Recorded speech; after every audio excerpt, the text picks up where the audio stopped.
Hello，大家好。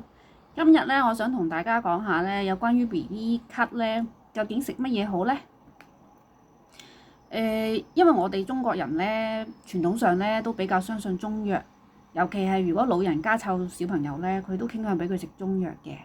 咁而家咧，小朋友咳咧，我見大部分媽咪咧都係俾猴棗散佢食嘅。咁我自己嘅經驗就係猴棗散咧，我個小朋友食咗咧就係冇乜效。因為我小朋友本身係有鼻敏感啦，咁佢每次咳起上嚟咧係比較嚴重好多，因為佢有鼻水倒流，所以我諗咧其實猴棗散咧，for 嗰啲輕微有痰嘅 BB 可能會有啲效，但係咧嗰啲 BB 咧嗰個痰咧比較多、比較嚴重嗰啲咧，應該個效用唔係咁大嘅。點解咧？我哋嚟睇下個成分，佢嘅成分咧其實有好多唔同嘅成分，但係咧。其實主要止咳嘅成分、化痰嘅成分係川貝啊。咁你都見啦，佢呢個價錢42蚊一支，雖然唔係好大支，但係咧川貝粉咧係好貴嘅。咁大家都諗到川貝嘅成分應該都唔會多噶啦，每一樽。咁其實我建議咧，就不如直接自己咧去藥房買一啲川貝，然後咧叫藥房幫你磨成粉啦。然後用嗰個雪梨煲水俾 BB 飲，一定要磨成粉喎，因為如果你唔磨成粉咧，嗰啲川貝一粒粒裝嗰啲川貝咧，佢用嚟即係煲湯咧，佢其實個成分唔係全部溶落水入邊嘅。但係如果你磨粉嘅話咧，咁小朋友飲嘅咧就真係全部飲晒啲川貝落肚嘅。咁川貝越濃咧，純度越高咧，當然個化痰效果都越好啦。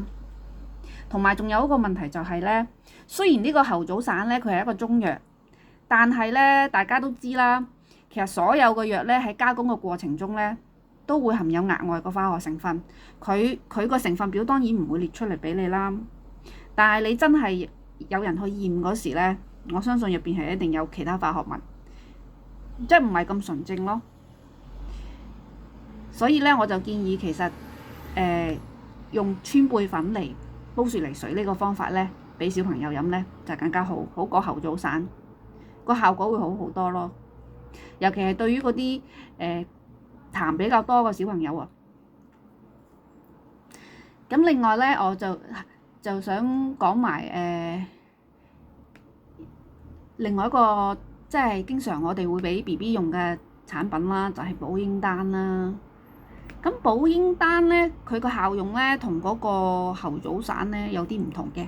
保嬰丹個作用咧就其實主要係鎮驚啦，即係有啲小朋友咧有時喊啊、唔肯瞓啊、扭計啊，咁好多老人家啊或者啲媽咪咧就會俾保嬰丹佢食嘅。咁保嬰丹確實係有呢個功效嘅。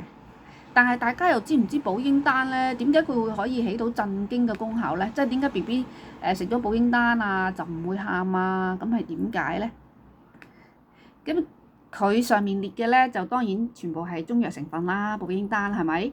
咁我自己嘅經驗咧，我有問過做醫生嘅親戚嘅，咁佢就話咧，其實咧呢啲保嬰丹即係小朋友嗰啲呢啲中藥提煉嘅嘢咧，其實好多時咧，佢嘅鎮驚效果其實並唔係嚟自於佢個中藥，而係嚟自於其中一個成分叫做汞啊。汞係咩嚟嘅咧？汞係水銀嘅另一種叫法。咁大家知唔知水銀又係咩咧？水銀其實就係一個化學物，嗰個化學物咧係對人嘅神經有影響嘅。咁嗰個水銀咧少量咧，可能個影響唔係好明顯，但係你如果長期用嘅話咧，其實佢累積到一定嘅濃度咧，對小朋友嘅神經發育唔係咁好啊。我個小朋友以前就係食咗好多保嬰丹，我又而家好後悔，係啦。而家開始咧，我就永遠都唔會俾佢食保嬰丹，所以我建議媽咪咧，真係要考慮清楚俾小朋友食保嬰丹之前。因為其實佢嗰個所謂嘅鎮驚功效並唔係嚟自於佢嘅中藥，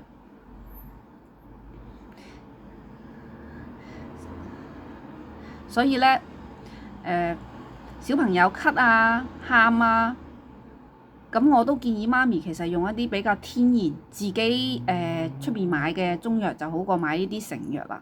因為呢啲成藥咧，其實咧好多時咧喺加工嘅過程中咧，佢有其他嘅化學成分，仲有一啲你唔知嘅有害嘅化學成分都係有可能嘅。